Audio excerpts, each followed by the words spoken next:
De alguna manera me encuentro elevado a 7 metros del suelo.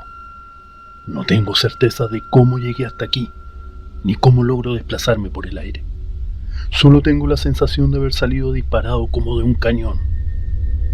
Algo me está jalando, como si de una cuerda amarrada a mi cintura se tratara.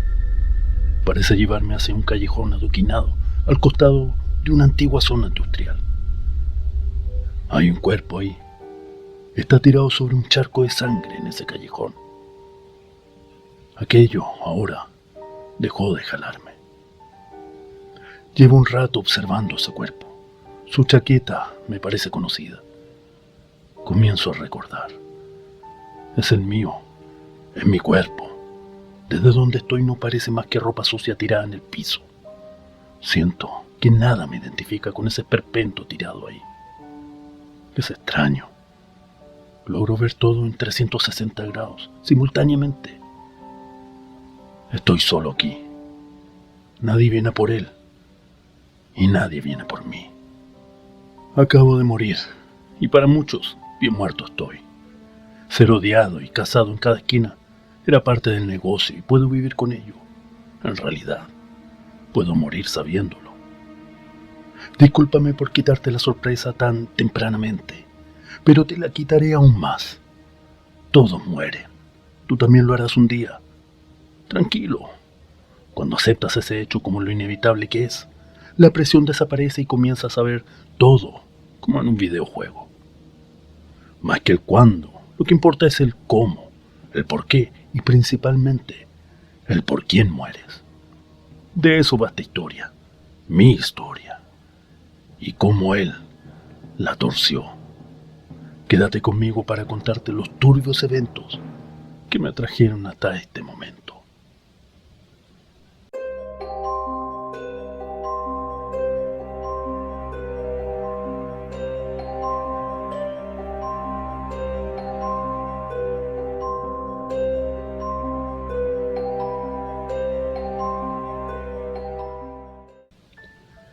Win-win, mi pacto con el diablo. Me llamo Miguel, nací hace casi 39 años en Cerro Navia, en el seno de una familia humilde que lo dio todo por mí y mis 2 hermanos. Aunque mis viejos nunca tuvieron más que estudios básicos, jamás faltó nada de lo esencial. Casi siempre hubo comida en la mesa, ropa limpia para cambiarnos y un techo sobre nuestras cabezas. Tampoco puedo decir que no tuve el cariño de ellos. Era todo lo contrario. Fueron padres amorosos con nosotros. Lo tuve todo en esa familia que me tocó. Pero yo venía de fábrica con algo dentro de mí. Algo que me hacía desear más. Todos quieren ser ricos, todos quieren libre acceso a las mujeres que desean, todos quieren ostentar viajes y autos. Pero yo quería otras cosas.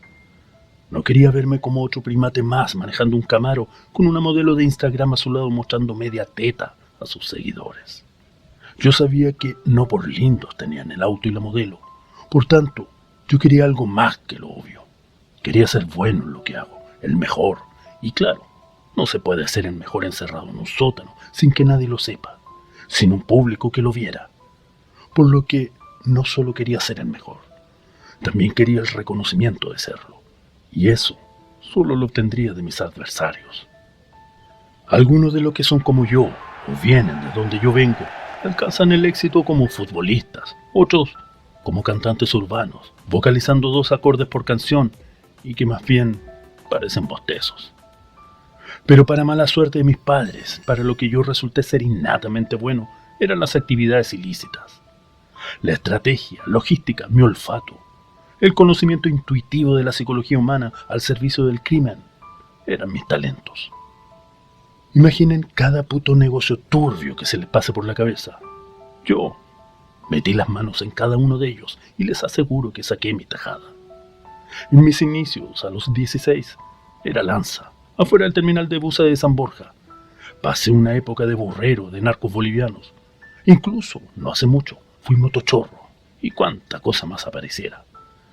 Con el tiempo fui entendiendo que el mejor era quien avanzaba en esto pasando desapercibido. Y yo sé bien cómo ser invisible. Llega alguien. Una ambulancia viene con escándalo. Viendo mi cadáver ahí tirado, siendo manipulado con displicencia, probablemente por los mismos paramédicos que recogieron a tanto de los míos como de los otros. Recuerdo cómo empezó todo esto. Todo iba perfecto y a buen ritmo. Nuestro territorio y la diversificación de los negocios crecían saludablemente. Incluso logramos desplazar a 2 bandas de similar nivel en ese entonces, quedándonos con su mercado. Hasta que a partir del 2015 el negocio comenzó a estancarse, para luego decrecer. Nuevos y más violentos participantes entraron al juego. Comenzamos a sentir la presión de la competencia. Colombianos, venezolanos y finalmente mexicanos eran las nuevas hienas que querían su parte del cadáver. Sus métodos, hasta ese momento desconocidos para nosotros, hicieron que entraran con fuerza en Chile.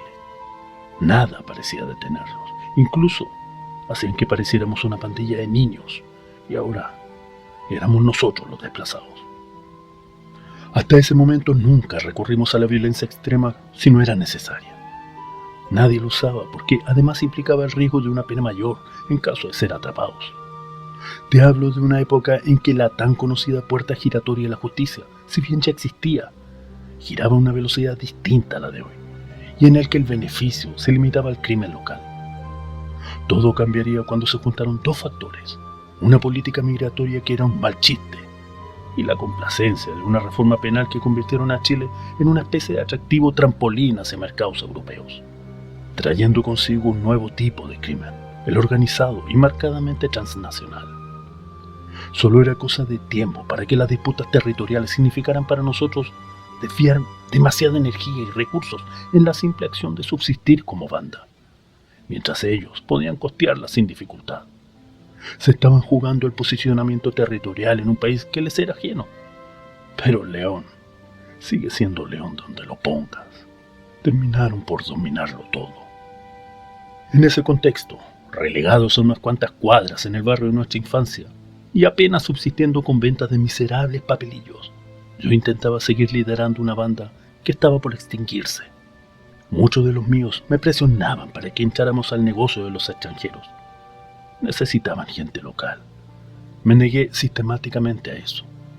Pero aún en esos momentos, mientras nos replegábamos con los míos, nunca dejé de lado el análisis de mi competencia.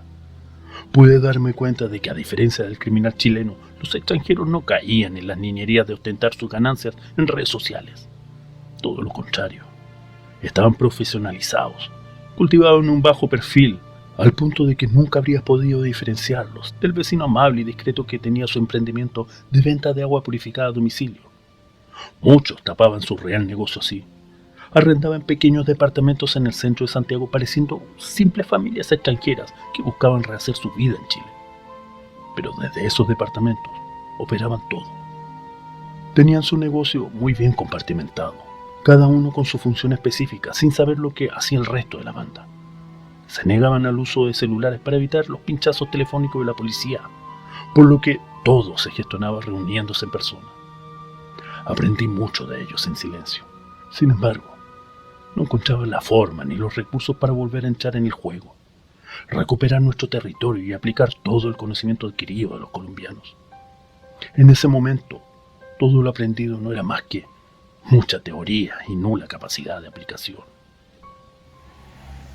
Febrero del 2018.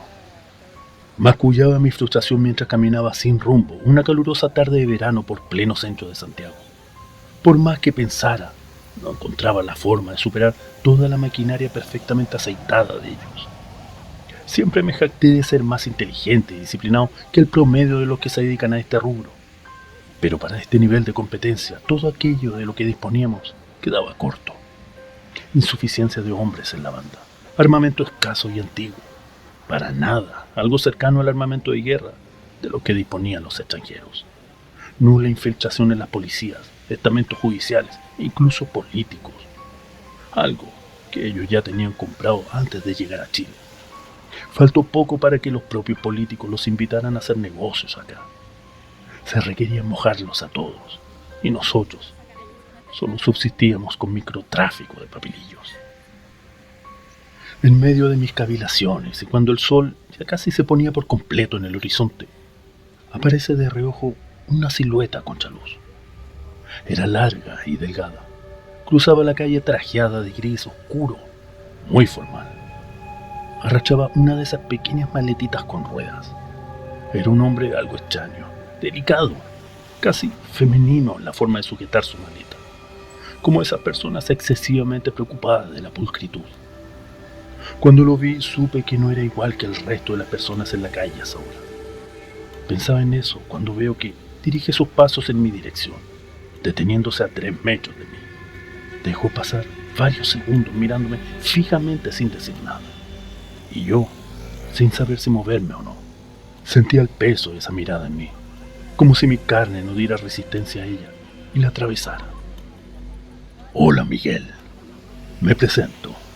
Soy tu solución, me dijo ese extraño hombre de traje. Por alguna razón, en ese momento no cuestioné que supiera mi nombre, como si algo externo a mí hubiera naturalizado en mi mente que un completo extraño lo supiera. Todo parecía que de un momento a otro, nadie más en la calle lograba vernos, como si de alguna forma solo él y yo estuviéramos dentro de una burbuja invisible de 3 metros de diámetro, que nos aislaba del resto del mundo que transcurría normalmente ahí afuera. ¿Quién eres?, le pregunto al hombre de traje. Ya te dije, soy tu solución. Este es el momento en que me pides lo que necesitas, y yo te lo doy. Cuando se está en situaciones desconcertantes como estas, la mente se pone en modo automático. Fue así que solo me surgió una respuesta. Nada es gratis. ¿Qué ganas tú? Das notable muestra de estar impregnado por aquello a lo que te dedicas. ¿Sabes a qué me dedico?, le pregunto. Después de unos segundos y acomodar sus elegantes gemelos en su camisa, me dice: en 3 meses más, los colombianos que tanto estudias necesitarán una camioneta que no esté siendo buscada por la policía y una bodega donde ocultar el creepy que les llegará el 26 de mayo mientras buscan compradores en Europa. Preséntate ante ellos. Diles que necesitas trabajo. Gánate su confianza. Para ese momento, el único dueño de una bodega en Colina habrá muerto de un infarto. Por testamento habrá quedado tu nombre y sus llaves disponibles para ti si llegamos a un acuerdo. Esa bodega será con lo que terminarás de ganar la confianza de los colombianos. Te darán el trabajo logístico a ti, tu hermano Gabriel y tu primo Genaro. Así tendrás acceso a todo ese cargamento. De ahí en adelante, confío en tus talentos, Miguel. Para ser una mexicana se requieren recursos que no tengo, le menciono al delgado sujeto.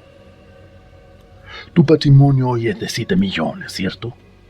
Es suficiente. Imposible, somos apenas 8 hombres. Con eso no es suficiente para contratar los hombres necesarios y armarnos a ese nivel. No seremos suficientes para cuando vengan por nosotros, porque ellos vendrán por nosotros. No, si antes los matas a todos, me responde tranquilamente. Y volvemos a lo mismo: armas, chalecos antibalas, un nuevo refugio por un tiempo y del cual ellos no sepan.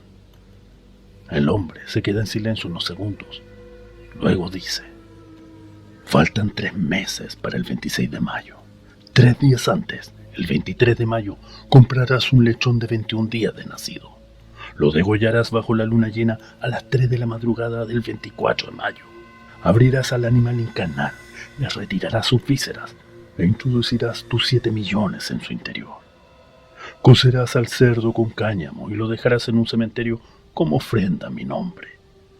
A cambio, tú y los tuyos no deberán preocuparse de las balas enemigas.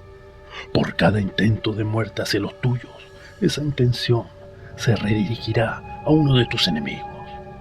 Estarán blindados para iniciar tu imperio. La muerte no los tocará y será desviada a ellos. Es mi palabra. Sin cuestionar nada de las palabras de ese hombre, me limito a preguntarle: ¿es necesario poner todo lo que tengo dentro de ese cerdo? No solo el de arriba exige sacrificios, me responde sarcásticamente. ¿Y qué ganas tú realmente con esto?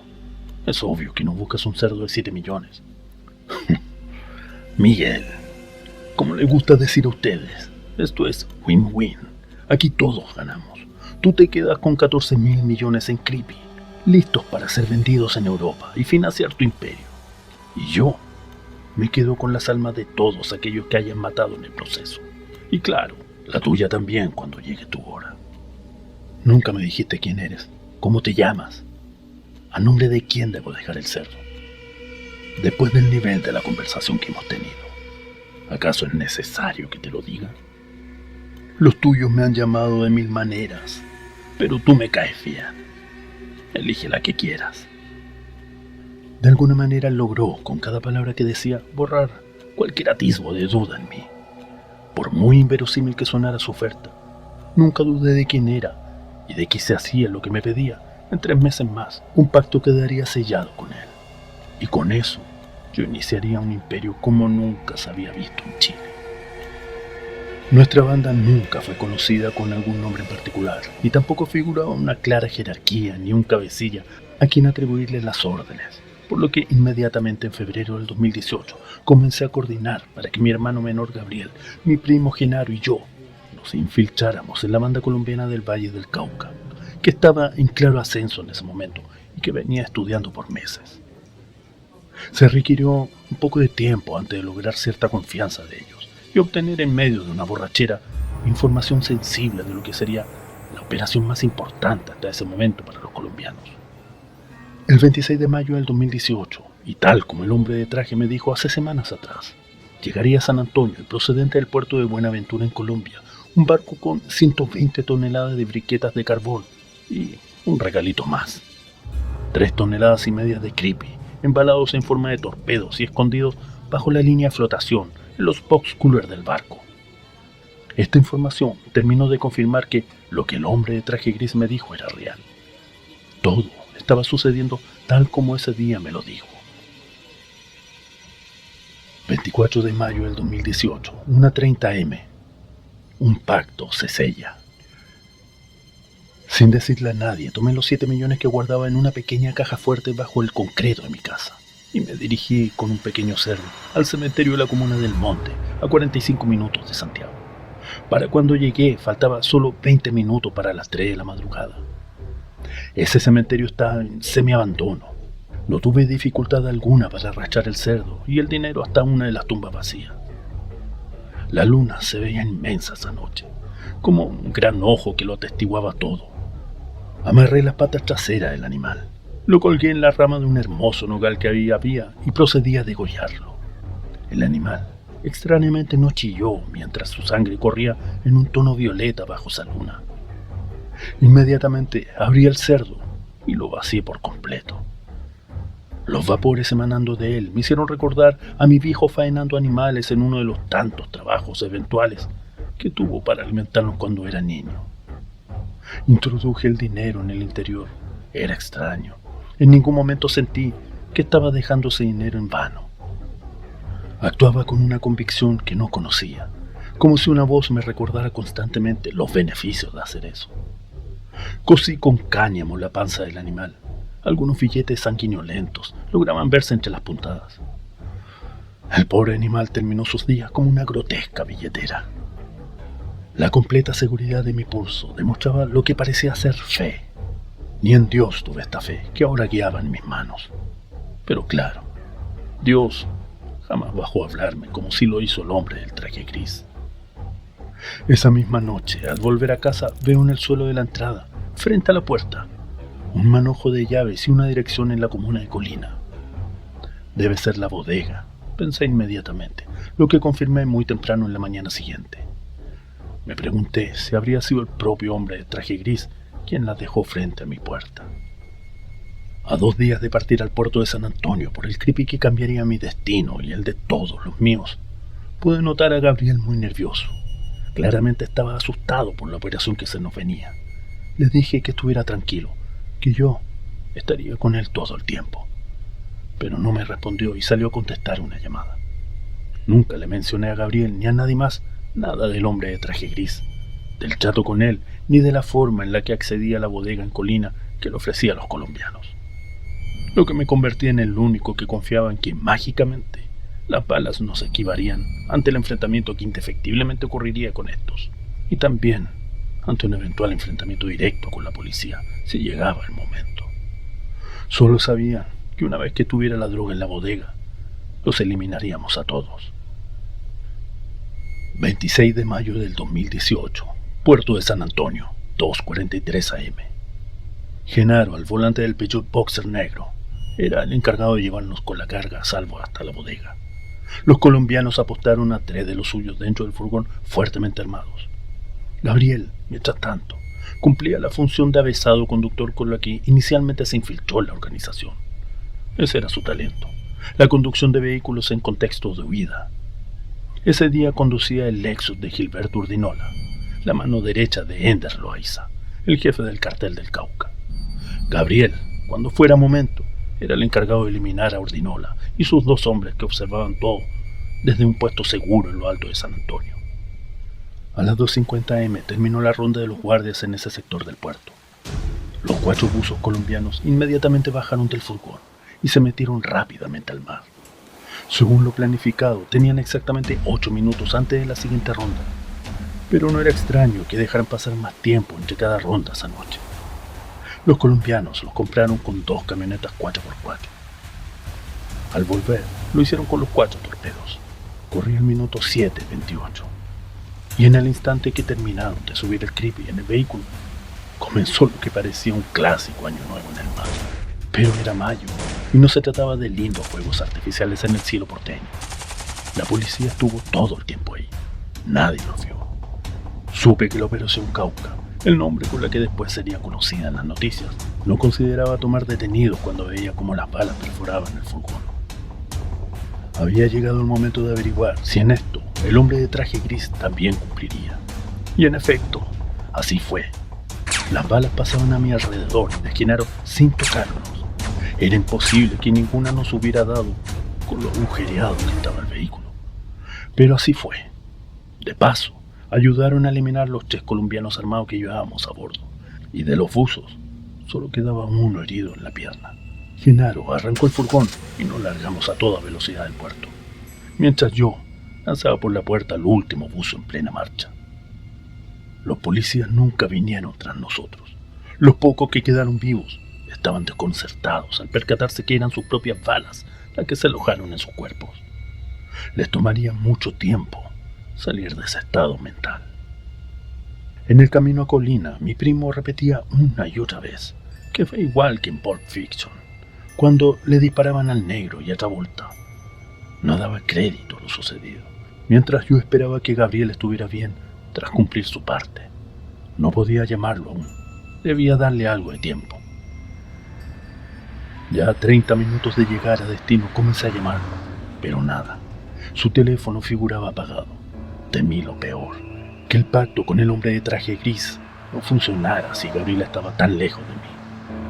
Seguí llamando mientras llegábamos a la bodega. No había nadie. Era mucho trabajo bajar toda esa droga para solo 2 personas, así que esperamos un poco más a que llegara Gabriel. Mis nervios ya me superaban. Algo pasaba. Lo podía sentir en el aire de esa noche. Decidí dejar a mi primo custodiando la carga dentro y salí hacia el callejón de acceso a la bodega y ver si llegaba Gabriel. Y ahí estaba, pero no como yo imaginé. Gabriel, Urdinola y sus 2 hombres armados se bajaban del Lexus conversando como si nada.